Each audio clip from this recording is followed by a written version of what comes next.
En diciembre de 1941, Estados Unidos acababa de entrar en la Segunda Guerra Mundial.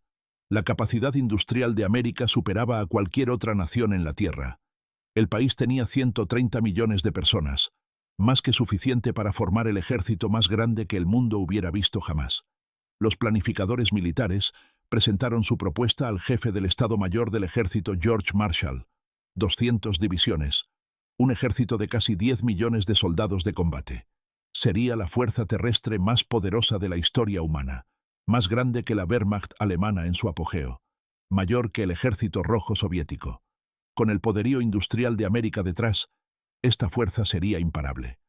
Marshall leyó la propuesta cuidadosamente. Observó las cifras, las proyecciones, los cálculos que mostraban cómo tal fuerza podría ser equipada, entrenada y desplegada. Entonces hizo algo que sorprendió a todos en la sala. Dijo que no.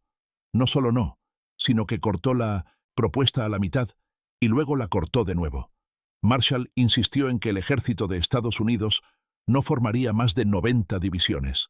Su personal pensó que había perdido la razón. Los británicos estaban horrorizados. Stalin, quien comandaba más de 400 divisiones soviéticas, no podía entender qué estaban pensando los estadounidenses. La decisión de Marshall fue una de las elecciones más controvertidas hechas por cualquier líder aliado durante toda la guerra. Determinaría cómo lucharía América, qué estrategias serían posibles y si los aliados podrían ganar. Los oficiales de inteligencia alemanes, cuando se enteraron de la estructura de fuerza estadounidense, quedaron confundidos. ¿Por qué se limitarían los estadounidenses de esta manera? Marshall no había cometido un error. Había hecho una apuesta calculada basada en una comprensión revolucionaria de cómo funcionaba realmente la guerra industrial moderna. Estaba apostando a que la calidad, la movilidad y el poder de fuego podrían reemplazar la masa. Estaba apostando a que 90 divisiones estadounidenses, bien equipadas, podrían lograr lo que 200 divisiones ordinarias no podrían. Estaba apostando todo a una teoría que nunca había sido probada en combate.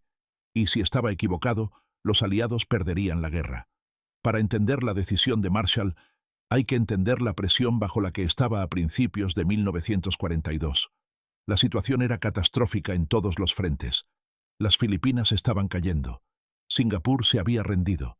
Los japoneses avanzaban por Birmania hacia India. Los submarinos alemanes hundían barcos más rápido de lo que podían ser reemplazados. La Unión Soviética rogaba por un segundo frente en Europa. Y Stalin dejó claro que sin ayuda inmediata, Rusia podría colapsar.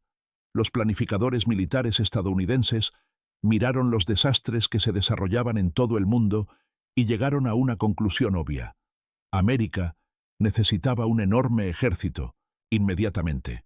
La propuesta original del Departamento de Guerra pedía 200 divisiones organizadas en múltiples ejércitos y grupos de ejércitos. El plan proyectaba que esta fuerza requeriría aproximadamente 9 millones de hombres en unidades de combate, más otros 2 millones en roles de apoyo.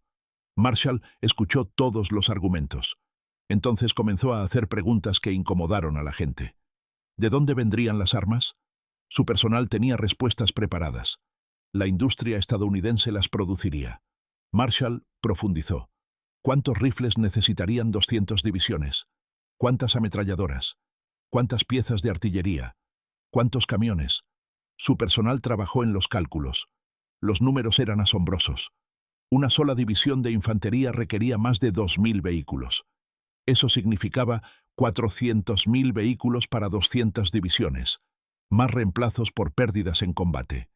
Entonces Marshall hizo la pregunta que cambió todo. ¿Quién construiría esos vehículos? La sala quedó en silencio. Alguien mencionó que los fabricantes de automóviles convertirían sus fábricas a producción de guerra. Marshall preguntó cuántos trabajadores requeriría eso. La respuesta llegó. Cientos de miles, quizás millones, cuando se contaran trabajadores del acero, del caucho, fabricantes de partes, todos en la cadena de suministro. Marshall preguntó de dónde vendrían esos trabajadores. ¿Serían reclutados en el ejército? No, necesitarían quedarse en las fábricas. Entonces el plan de 200 divisiones requería millones de hombres que no serían soldados. Estarían construyendo equipo en su lugar. Luego Marshall pasó a la siguiente pregunta. ¿Cómo llegarían 200 divisiones a Europa? ¿Cuántos barcos requeriría eso? Construir suficientes barcos de transporte para 200 divisiones tomaría años. ¿Quién construiría esos barcos? Más trabajadores que no podrían ser soldados. Repasó metódicamente cada aspecto de la propuesta. Para cuando Marshall terminó, el problema era obvio. Un ejército de 200 divisiones consumiría tanta mano de obra estadounidense en roles de apoyo que no se podrían formar realmente 200 divisiones listas para el combate. La logística colapsaría bajo su propio peso. Pero Marshall vio algo más fundamental. Había estado observando de cerca las operaciones alemanas desde 1939. Había estudiado cómo la Wehrmacht logró sus victorias en Polonia, Francia y las primeras campañas soviéticas. Los alemanes no ganaron porque tenían más soldados. El grupo de ejércitos centro-alemán, que casi llegó a Moscú en 1941, tenía aproximadamente 60 divisiones. Esas 60 divisiones, adecuadamente equipadas y abastecidas, habían destruido fuerzas soviéticas que las superaban en número 3-1. ¿Cómo? Equipo superior, mejor entrenamiento, apoyo de fuego abrumador y movilidad.